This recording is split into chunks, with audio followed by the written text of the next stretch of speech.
العالمين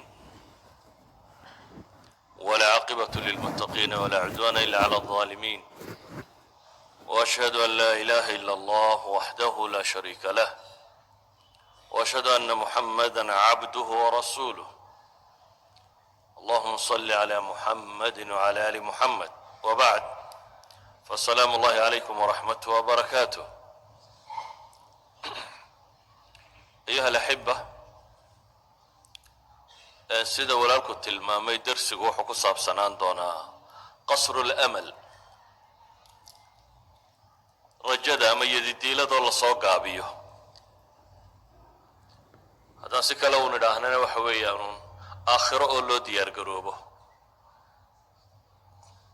oo qofku hadduu rajadiisu tuulul amal u israa wax badan baad noolaan doontaa insha allah, camal kasta dib uu dhigi doonaa, xagga dambeed ka hagaagi doontaa buu ku fakeraya.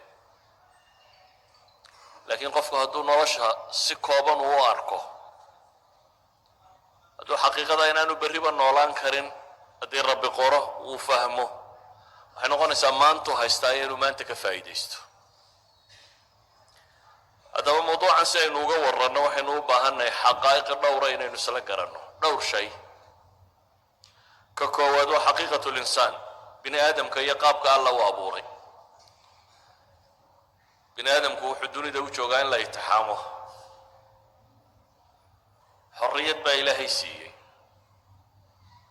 waxaana loo abuuray qaab uu wax dooran karo. laakiin doorashada uu dooranaya waxay u baahan tahay caqli iyo aqoon iyo iraada go-aan. asal waxa uu nabigu leeyahay calayhi salaatu wasalaam, xadiidka bukhaari warinaya cabdillahi bnu mascuud uu ka warinaya nabiga calayhi salaatu wasalaam, nabigaa wuxuu jeexay buu yidhi khad murabbaca square, khada fargeesla buu sameeyey. dabeetana nabigu calayhi salaatu wasalaam bartanku haddana khad kale ka dhex saaray, fargeeska khadkii ahaa ayuu khad kale ka dhex saaray. khadkaa dhexe xariijimuu u yeelay. waxa uu ku tilmaamay markaas waxaan afarta hareerood kaga wareegsan qofka waa ajashiisii, waa geeridii oo aanu dhaafaynin. khadkan geerida meel ka fog ayuu qofku inta badan ka rajo qabaa.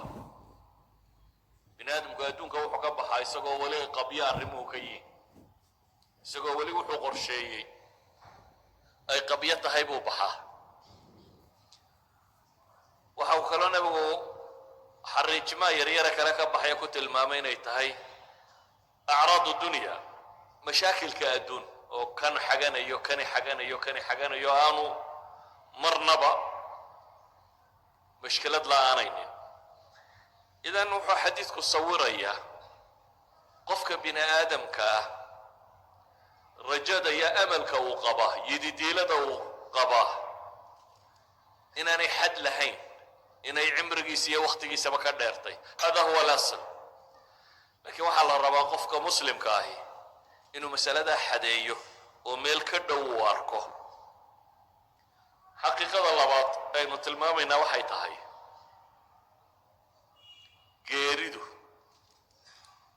waa alxaqiiqa alwaxiida almuctarafi biha bayna annaas. waa xaqiiqada bini aadam oo dhami uu rumaysan yahay. cid kastaaba inay geeriyoonayso. waxaad garan kartaa un dadka intii kugu hareeraysnayd geeridooda. ilaahay subxaana wa tacaala qur-aanka wuxuu ku leeyahay isagoo nebi maxamed la hadlaya, innaka mayitun wa innahum mayituun. innaka mayit, waad dhimanaysaa baa la leeyahay, waa qasab. iyaguna way dhimanayaan, kuwan kaa soo horjeedaana way dhimanayaan. kullu man calayha faan. waxaa nolosha kor saaran oo dhami dhammaantood waa dhammaanayaan baa ilaahay leeyahy. wamaa jacalnaa libasharin min qablika alkhuld afa in mitta fahum alkhaaliduun. adiga hortaa cid aanu waaritaan siinay ma jirta baa ilaahay leeyahy. adigu haddaad geeriyooto mayagaa waaraya baa ilaahay leeyahy subxaana wa tacaala. idan haddaan nebi maxamed sayid alkhalq ilaahay doortay ilaahay ku leeyay waad geeriyoonaysaa waxa ka dambeeyana waa geeriyoonayaan gaaladii ku jeesjeesaysay lahayd rayb almanuun baan la sugaynaa iyo waxaan baan la rabnaa ilaahay wuxuu yidhi adiguna waa dhiman iyaguna way dhiman cid hadhaysaa ma jirto taasina waa meel qof waliba uu soo marayo waad dhalatay dabeetana mara yar baa lagugu duuduubo waxaa la yidhi wiil baa reerka ku soo kordhay gabadh baa soo korodhay berrina waad baxaysaa mara kale intay kugu duuduubaan bay odhanayaan waa mayda xabaasha geeya adoo qaawan oo mara yar lagugu duuduubaad imanaysaa adoo sidii iyo mara yaroo kale lagaa raaciyay baad haddana baxaysaa idan waa mamar waa meel aad marayso waa jid bini aadamku uu muddo dhex soconayo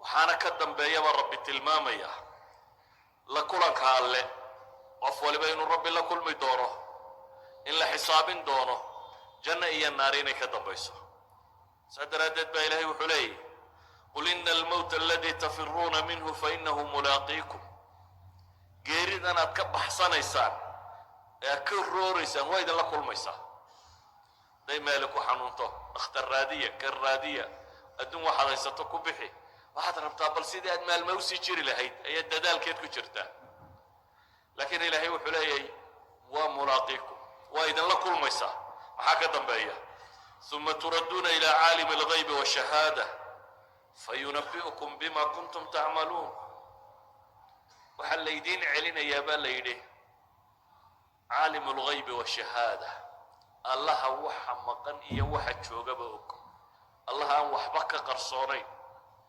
الله وح كستوءات سميسي هدو يا وحد قلبك كو عقيدة كو هيستي يهدو يا وحد فعل هام بو سميسي wax kasta oo kaa soo baxay qofka bini aadamka rabbiga og oo waliba ogaan qura maaha fayunabbi'ukum bima kuntum ta'maluun ba ilaahay oo idin warrami doona waxa samayseen oo dhan kullu nafsin dha'iqatul maut wa inma tuwaffawna ujurakum yawm al-qiyamah faman zuhziha 'anil nari wa udkhila al-jannah faqad faz wa ma al-hayatu ad-dunya illa mata'ul ghurur